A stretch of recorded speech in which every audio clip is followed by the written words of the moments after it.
Hello friends, good evening everybody. Welcome back to my YouTube channel Kumar academy में आप सभी का स्वागत है। तो चलिए फ्रेंड्स, आज हम इस वीडियो में करने वाले हैं हिस्ट्री का क्वेश्चन। हिस्ट्री के क्वेश्चन में क्या कराएंगे, जो क्वेश्चन कराएंगे इस क्वेश्चन से आपका 20 नंबर बनेगा। 20 नंबर कैसे बनता है, कैसे 20 नंबर आता है एग्जाम में, किस तरह से 20 नंबर के क्वेश्चन पूछे जाते हैं, बस आपको ये चीज़ बताएंगे। ठीक है, बस आपको क्या करना पड़ेगा, इसी तरह से सभी क्वेश्चन को आपको याद करना पड़ेगा, रिहर्सल करना पड़ेगा। ठीक है, तो सबसे पहले हमें ऑब्जेक्टिव भी कराएंगे और 20 नंबर का क्वेश्चन कैसे पूछे जाते हैं वो सभी क्वेश्चन आंसर भी बताएंगे। तो चलिए वीडियो को स्टार्ट कर देते हैं। अभी चैनल को सब्सक्राइब नहीं तो प्लीज चैनल को सब्सक्राइब जरूर कर लीजिएगा। चलिए, पहले हम 10 ऑब्जेक्टिव क्वेश्चन लिए हैं जो कि आपका एग्जाम में पूछे जाते हैं। 80 क्वेश्चन में से 10-15 क्वेश्चन आपका रहता है ऑब्जेक्टिव में रहता है, फिर उसके बाद सब्जेक्टिव में क्वेश्चन, सभी ऑब्जेक्टिव और ऑब्जेक्टिव मिलाकर 20 नंबर के पूछे जाते हैं। तो चलिए 20 नंबर में क्या क्या पूछे जाते हैं यहाँ से पहले ऑब्जेक्टिव में देख लेते हैं। ऑब्जेक्टिव में पहला क्वेश्चन आपके सामने पूछ दिया कि नई आर्थिक क्या है, कि नई आर्थिक नीति क्या है, नई आर्थिक नीति किसने लागू किया था। नई आर्थिक नीति जो लागू किया था किसने लागू किया था, तो नई आर्थिक जो नीति लागू किया था ये किया था लेनिन ने। किसने किया था, लेनिन ने, यानी कि ए द राइट आंसर हो जाएगा। नेक्स्ट क्वेश्चन ये है कि ऑल इंडिया मुस्लिम लीग की स्थापना कब हुई थी। ऑल इंडिया मुस्लिम लीग की जो स्थापना की अगर बात करेंगे तो ये हुआ था 1906 में। कब हुआ था, 1906 में, यानी कि बी द राइट आंसर हो जाएगा। नेक्स्ट क्वेश्चन ये है कि ब्रिटिश सरकार ने गांधी को क्या उपाधि दी। ब्रिटिश जो सरकार था वो गांधी की किस चीज़ की उपाधि दिया था, तो उन्होंने गांधी को महात्मा की उपाधि दिया था। किसकी उपाधि, महात्मा की उपाधि, यानी कि सी इधर राइट आंसर हो जाएगा। नेक्स्ट क्वेश्चन आपके सामने ये रहा कि काली मिट्टी कहाँ पाई जाती है। काली मिट्टी जो है, सबसे ज़्यादा काली मिट्टी कहाँ पाया जाता है, तो सबसे ज़्यादा जो काली मिट्टी होता है ये आपका महाराष्ट्र में पाया जाता है। ठीक, और काली मिट्टी किसके लिए काम आता है, तो ये कपास उगाने के लिए, क्या कपास की खेती के लिए, कपास की खेती करने के लिए काली मिट्टी की सबसे ज़्यादा जरूरत होती है। ठीक है, नेक्स्ट क्वेश्चन आपके सामने ये रहा कि निम्न में क्या है, कि निम्न में से कौन सा भारत में सर्वाधिक चाय का निर्यात पतन है। मतलब इसमें से कौन सा ऐसा जगह है, कौन सा ऐसा राज्य है जो कि सबसे ज़्यादा चाय का उत्पादन किया जाता है। तो सबसे ज़्यादा चाय का जो उत्पादन यहाँ पे हो जाएगा कोलकाता, लेकिन यहाँ पे असम जो है फेमस हो जाएगा। ठीक है, असम ऑप्शन में आता है तो ऑप्शन हो जाता है, लेकिन यहाँ पे कोलकाता हो जाएगा। सर्वाधिक निर्यात किया जाता है, यानी कि खरीद बिक्री किया जाता है। यहाँ पे उगाने की बात नहीं किया, निर्यात करने की बात करा जा रहा है। अगला क्वेश्चन है कि कौन सा शिपयार्ड भारत के लिए युद्ध पोत बनाता है। कौन सा शिपयार्ड भारत के लिए युद्ध पोत बनाता है, तो युद्ध पोत की अगर बात करेंगे तो ये हो जाएगा आपका माझगांव। क्या हो जाएगा, माझगांव हो जाएगा, यानी कि ए द राइट आंसर हो जाएगा। नेक्स्ट क्वेश्चन आपके सामने ये रहा कि निम्न में से क्या क्षेत्रवाद की भावना एक कूट परिणाम है। निम्न में से क्या क्षेत्रवाद की भावना एक कूट परिणाम है, तो कूट परिणाम की अगर बात करेंगे तो ये अलगावाद जो होता है क्षेत्रवाद की कूट परिणाम होता है, यानी कि अलगावाद, यानी कि बी द राइट आंसर हो जाएगा। नेक्स्ट क्वेश्चन आपका ये है कि आपातकाल की घोषणा कौन करता है। आपातकाल की जो घोषणा है ये कौन कर सकता है, या प्रधानमंत्री, न्यायाधीश, इनमें से कोई नहीं। तो आपातकाल की जो घोषणा है ये आपका कर सकता है राष्ट्रपति। राष्ट्रपति के हाथ में ही पूरा शासन होता है, यानी कि राष्ट्रपति जो है आपातकाल की घोषणा कर सकती है। ठीक है, कोई राज्य में कोई ऐसा समय आता है तो आपातकाल लगा सकती है, किसके हाथ में होता है, राष्ट्रपति के हाथ में होता है। अगला क्वेश्चन है कि खनन को किस क्षेत्र में शामिल करते हैं। खनन को किस क्षेत्र में शामिल किया जाता है, तो ये कृषि क्षेत्र में शामिल किया जाता है। किसमें, कृषि क्षेत्र में, यानी कि ए इधर राइट आंसर हो जाएगा। नेक्स्ट क्वेश्चन आपके सामने ये रहा। नेक्स्ट क्वेश्चन की कौन सी आर्थिक क्रिया सामग्री क्षेत्र का प्रमुख है। कौन सी आर्थिक क्रिया सामग्री क्षेत्र का प्रमुख है, तो प्रमुख की बात करेंगे तो ये हो जाएगा प्राथमिक क्षेत्र। क्या हो जाएगा, प्राथमिक क्षेत्र। और प्राथमिक क्षेत्र किसे कहा जाता है, तो कृषि क्षेत्र को ही प्राथमिक क्षेत्र कहा जाता है। कृषि क्षेत्र को ही प्राथमिक क्षेत्र कहा जाता है, याद कर लीजिएगा। ठीक है, नेक्स्ट है कि बाओदाई की सरकार कहाँ थी। ये भी वीवीआई क्वेश्चन है। बाओदाई से क्वेश्चन पूछ लिया कि बाओदाई की जो सरकार थी कहाँ पे थी, तो बाओदाई की जो सरकार थी ये दक्षिणी वियतनाम में थी। कहाँ पे था, दक्षिण वियतनाम में दक्षिणी बाओदाई की सरकार थी। ठीक है, नेक्स्ट क्वेश्चन आपके सामने ये रहा कि वियना सम्मेलन की मेजबानी किसने की थी। वियना सम्मेलन जो होने वाला था इसका मेजबानी पहले किया दिया था, और किसने किया था, तो इसका पहले ही मेजबानी कर दिया था मेटरनिख ने किया था। किसने किया था, मेटरनिख ने इसका मेजबानी कर दिया था कि वियना सम्मेलन होने वाला है।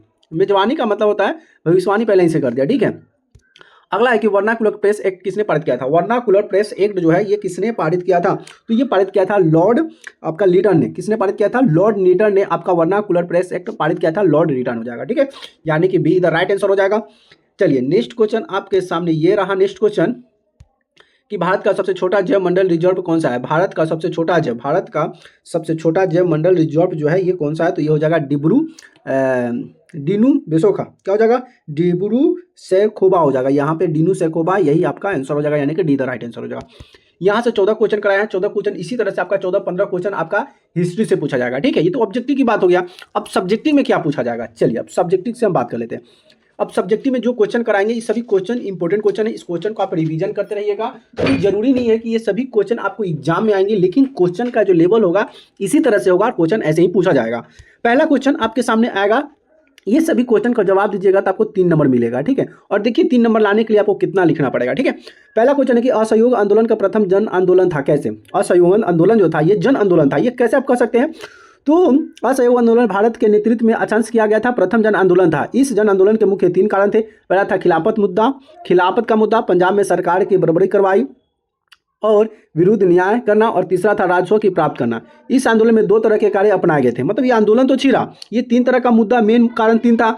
खिलाफत आंदोलन हो गया, पंजाब में सरकार की बर्बर कार्रवाई हो गया, सरकार तो बना उसका सही से मतलब सरकार चला नहीं, कार्रवाई भी उस तरह से हुआ नहीं, स्वराज की प्राप्ति कर लिया। इस आंदोलन के तरह 2 तरह को कार्य अपनाया गया। प्रथम था अंग्रेजी सरकार को कमजोर करने के नैतिक रूप से पराजित करने के लिए विध्वंस कार्य, जिसके अंतर्गत उपाधियों और अवैतनियों पदों को त्याग करनी, सरकार को गैर सरकारी समूह को बहिष्कार और स्कूल कॉलेज को बहिष्कार आदि, ये सभी शामिल था प्रथम अंग्रेजी सरकार के लिए, जो कि भाई विरोध करना था। जो कि गलत कानून है तो भाई उसका तो विरोध करेगा ना, कोई भी व्यक्ति अगर कोई गलत कानून बनता है तो उसे विरोध किया जाता है।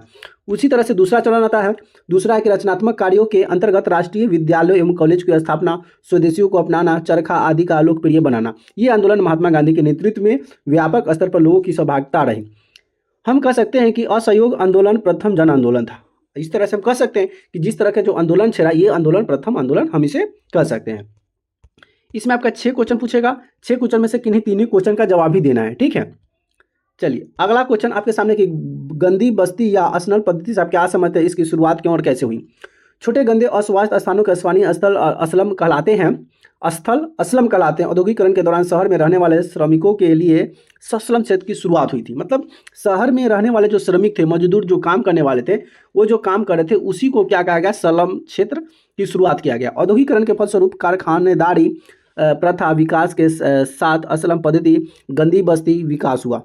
रोजगार की तलाश में बड़ी संख्या में श्रमिक अपने गांव को छोड़कर कारखाने निकट रहने लगे। मतलब अब गांव को छोड़कर अब बाहर में काम करने के लिए गया, कारखाना है, फैक्ट्री है, तो काम करने के लिए भाई अब रूम लिया, जिसको रूम लिया तो ये अगल बगल में रूम लेता है, जिसको उसने क्या करता है, कारखाने के सकट बाध्य हो गया रहने के लिए। वहाँ उन्हें रहने की कोई व्यवस्था नहीं थी, अतः वहाँ चालो रेन बसेरा टेंटमेंट में रहना पड़ा।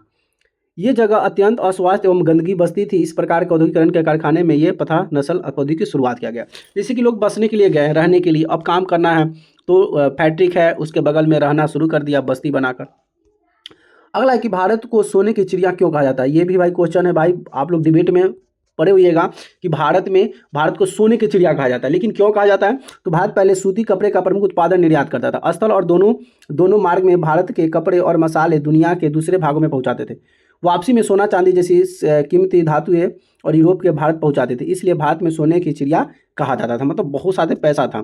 अब सूती, अब यहाँ से सूती दूसरे देशों में जाता था, अब दूसरे देश के लोग सब इसको बंद कर दिया। अब यहाँ से सूती लोग सब खरीद कर ले गए और वहीं से वही सूती बनाकर यहाँ पे बेचने लगे, जिसकी मांग घट गई, तो इसीलिए सोने की चिड़िया कहा जाता है। इटली के एकीकरण में मेजली का क्या योगदान था। ये भी भाई इटली से पूछ लेता है, जर्मनी से पूछता है, ये क्वेश्चन आ ही ज़्यादा था, 1-2 क्वेश्चन, ठीक है। क्वेश्चन कहता है कि जना के उग्रवादी राष्ट्रीय क्रांतिकारी था, वह इटली के निरंकुश शासकों का मुक्त करना चाहता था, उनके एकीकृत के रूप में देखना चाहता था। योग्य सेनापति के साथ साथ गणतंत्र विचारों का समर्थक भी था। अपने उद्देश्यों की पूर्ति के लिए उसने यंग इटली नामक एक संस्था की स्थापना किया। उग्र राष्ट्रवादी विचारों के कारण मेजनी के निर्वासित होकर इंग्लैंड जाना पड़ा। वहां से अपने लेखों के रचनाओं के जरिए इटली के एकीकरण का आंदोलन प्रेरित करता रहा। मेजनी के इटली एकीकरण का पैगंबर कहा जाता है। इसे कहा जाता है पैगंबर, एकीकरण को पैगंबर कहा जाता है। अगला 5वां नंबर क्वेश्चन है कि रूसी क्रांति के किन्हीं 2 कारणों का वर्णन करें। रूसी क्रांति का 2 कारण, तो देखिए रूसी क्रांति का 2 कारण, पहला है कि जार के निरंकुश और अयोग्य शासन। पहला जो कारण ये था कि जार की निरंकुशता एवं अयोग्य शासन बना। 1917 में पूर्व में निरंकुश राजशाही शासन व्यवस्था कायम थी और राजतंत्र अपना विशेषाधिकार छोड़ने के लिए तैयार नहीं था। जार निकोलस, जिसने शासनकाल में क्रांतिकारी राजा के दैत्य अधिकारों को विश्वास था कि उसमें आम लोगों की सम दुख की चिंता नहीं थी। दूसरा था कि मजदूरों की दयनीय स्थिति में, मजदूर की स्थिति अत्यंत दयनीय थी, उन्हें काम अधिक करना पड़ता था, उनकी मजदूरी काफ़ी कम थी, उनके पास कोई राजनीतिक अधिकार नहीं थे और वह तत्कालीन व्यवस्था में असंतुष्ट थे, इसलिए ये कॉल आ रहा था। तो फ्रांस द्वारा चीन के उपनिवेश स्थापित करने के लिए मुख्य उद्देश्य था। पहला था व्यापारिक सुरक्षा। फ्रांस के अंग्रेजों के डच व्यापारिक कंपनियों का स्थापित की थी। भारत और चीन में अंग्रेज पिछड़ते जा रहे थे। अंग्रेज प्रभाव नहीं होने से हिंद चीन फ्रांसीसी के लिए व्यापक एवं स्थापित दृष्टिकोण से अधिक सुरक्षा था। ये पहला था।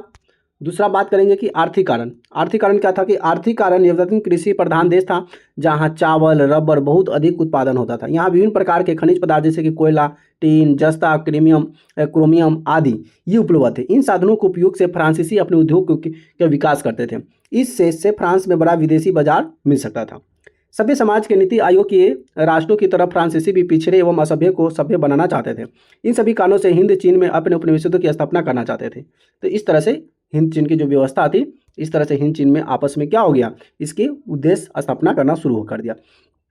अब यहाँ से जो क्वेश्चन आएगा प्रश्न संख्या 7 और 8 दीर्घ उत्तरीय प्रश्न होगा, जो कि एक प्रश्न का उत्तर देंगे तो आपको 4 नंबर मिलेगा।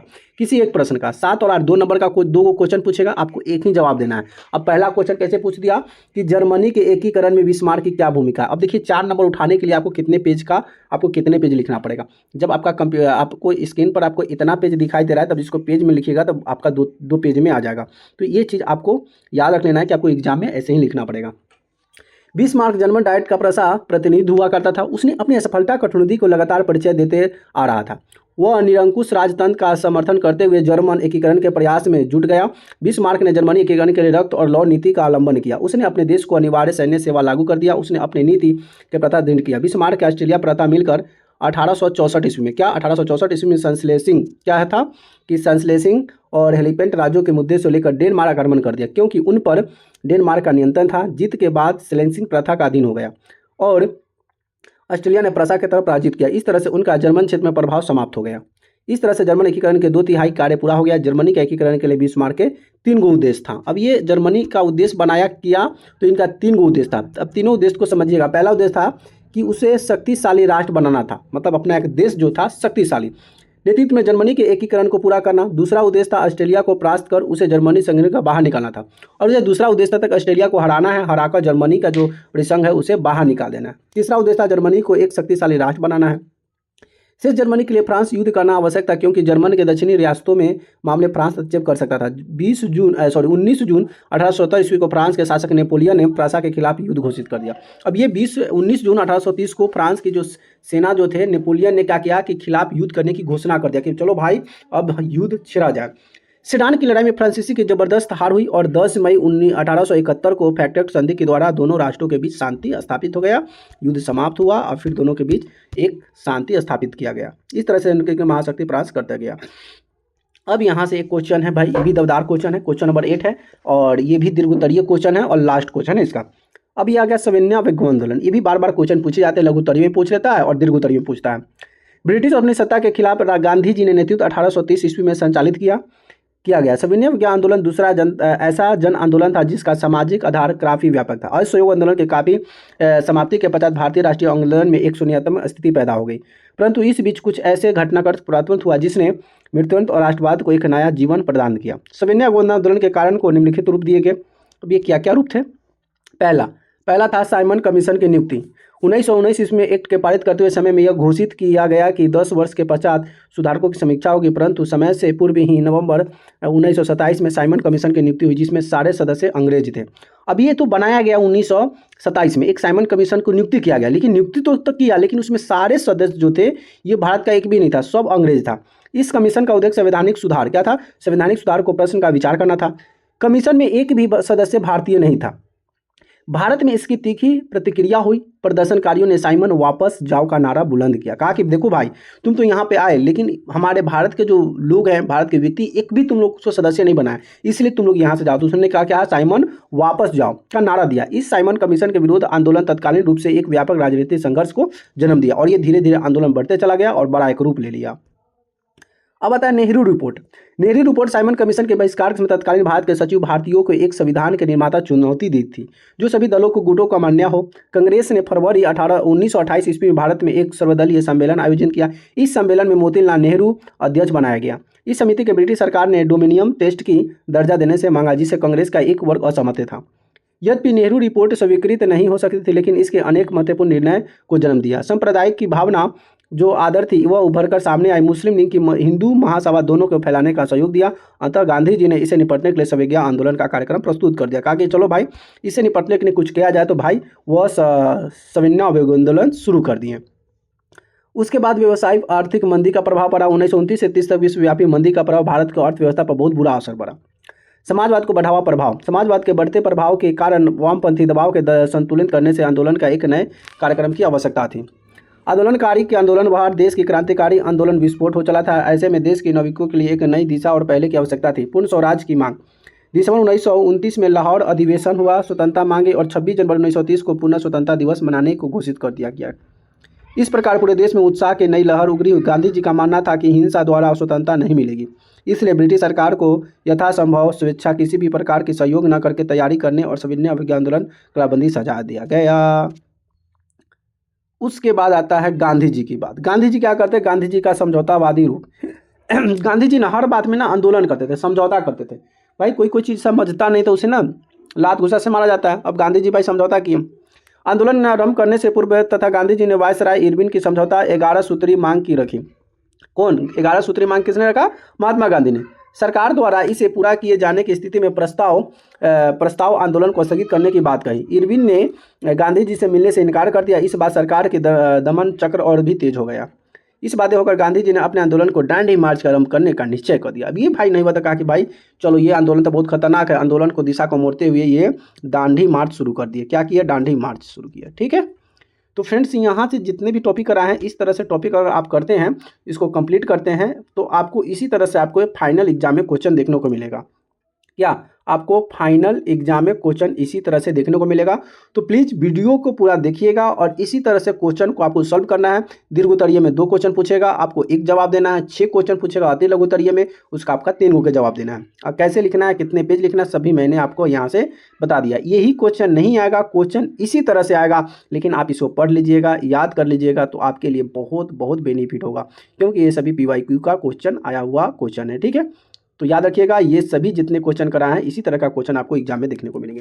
तो हमारे वीडियो को अच्छी लगी प्लीज कमेंट करके जरूर बताइएगा। वीडियो अच्छी लगी तो वीडियो को लाइक कमेंट शेयर करना मत भूलिएगा। फिर मिलेंगे नए टॉपिक में नए वीडियो के साथ। तब तक ले जय हिंद, जय श्री राम, राधे राधे, हरि ओम।